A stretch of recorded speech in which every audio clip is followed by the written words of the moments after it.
Factory systems. Key influences on the development of management theory. How were goods produced before the Industrial Revolution?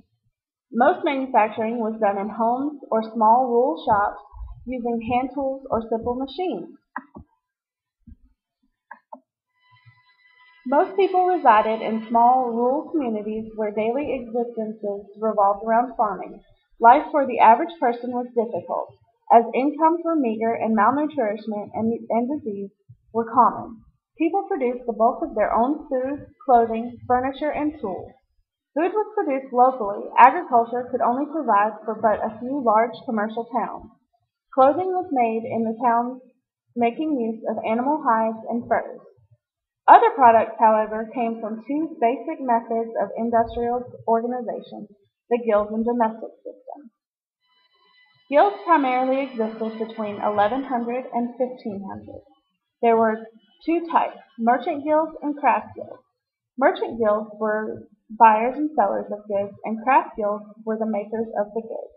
There was a hierarchy of authority of masters, journeymen, and apprentices within the craft guild.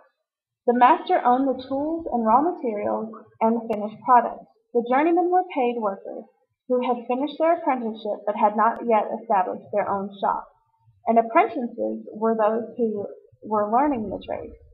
Each town or village typically regulated the number of masters within each craft, so there wasn't too many of one craft represented. Guilds were regulated as to the quality of work and acted to control certain types of work. For example, craft guild rules prohibited shoemakers from tanning hides, which was one of the jobs of the tanners, and so on. Merchant guilds were numerous and resembled modern trade associations. The merchants of earlier times were intermediaries in trade, buying raw materials to sell to producers or taking finished products for production. A merchant procured raw material and contracted the work out to individual workers or families who, using their own equipment, would complete the product in their homes and return it to the merchant for a wage. The fault of the domestic system lay in the simple tools and technology, and in the inefficiencies of small-scale production within a limited division of labor. As the volume of trade grew, the domestic system proved inefficient, and the need for more capital, the benefits of specializing labor, and the economies of scale of a centralized workplace, which led to the factory system. Okay, the first steam-powered machine was built in 1698 by Thomas Avery, who was an English military engineer. His invention was designed to pump water out of coal mines. A few years later, his friend Thomas Newcomb improved the steam engine by setting a piston inside a cylinder, which is a technique that is still used today, and the cylinder replaced the boiler chamber, which was placed in the first steam engine. And then a few years later after that, James Watt improved the performance of Newcomb's engine. And by 1769, he had created an even better version of the steam engine. And he introduced the design of a steam engine that had a separate condenser and sealed cylinders. This kept the heating and cooling processes separate. And a few years after that, the steam engine was created by numerous people. Now, with the first factory, Richard Arkwright. Richard Arkwright is the person credited with being the brains behind the growth of factories. After he patented his spinning frame in 1769, he created the first true factory at Cromford, near Derby. This factory employed over 300 people. Nothing had ever been seen like this before. The domestic system only needed 2 to 3 people working in their own home. By 1789, the Cromford mill employed 800 people.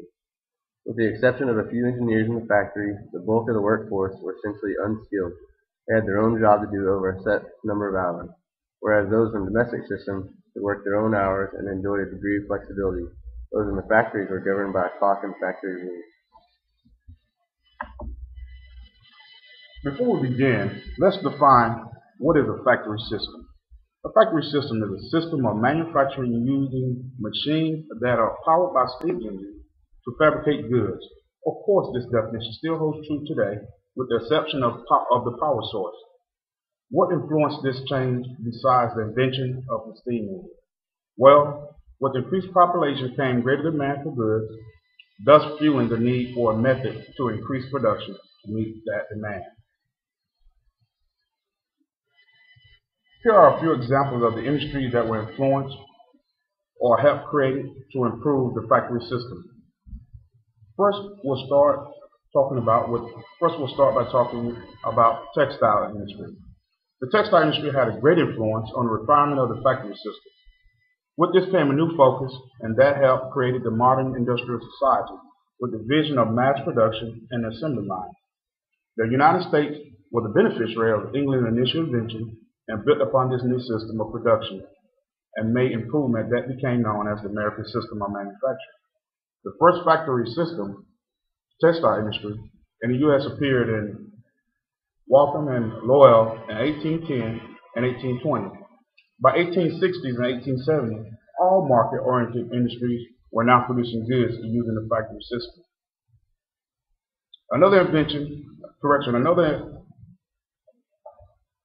Another innovation that assisted in improvement of the factory system was the creation of the interchangeable parts that was created by a gentleman from France named Leblanc.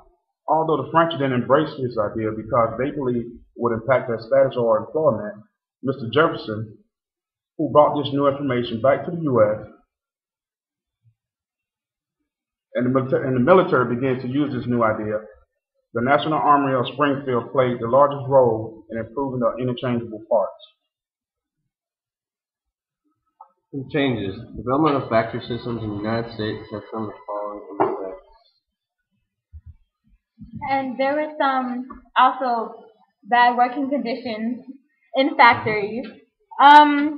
Like there was no safety requirements, and all the family members had to work, such as children, and they worked for long hours, like 16 hours a day. And it was terrible treatment for the employees, women and children. They had low wages, and factories were, like I said, dirty, and it was very unhealthy, and it caused, people to become ill, and some employees had died, and it was just horrible conditions overall. Now, some changes. Development of factory systems in the United States had some of the following effects. Majority of the population moved from rural to urban settings so it would be closer to their factories where they worked.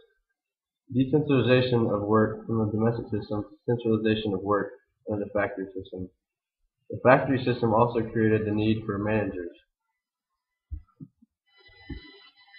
Early influences in the development of management.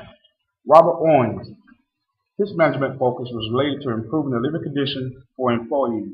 He also focused upon limiting child employment to those who were older than 10 while reducing the workday to 10.5 hours. His major contributions were related to human relations.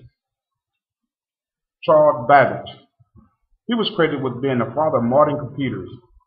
His management focus was related to work specialization or the degree to which work was divided into parts.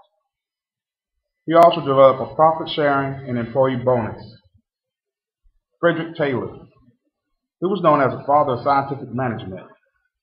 He focused on related to productivity in the task system.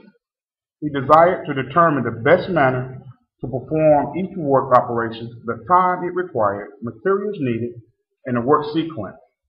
Major objective was to establish a clear division of labor between management and employees. Fayol.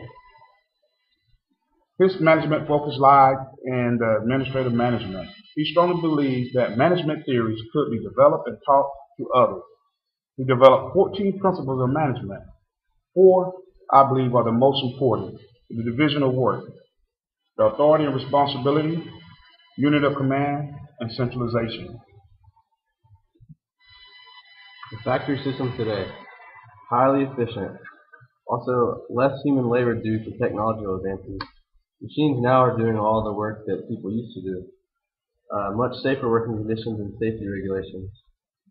With the development of unions, many factory workers are getting much better wages.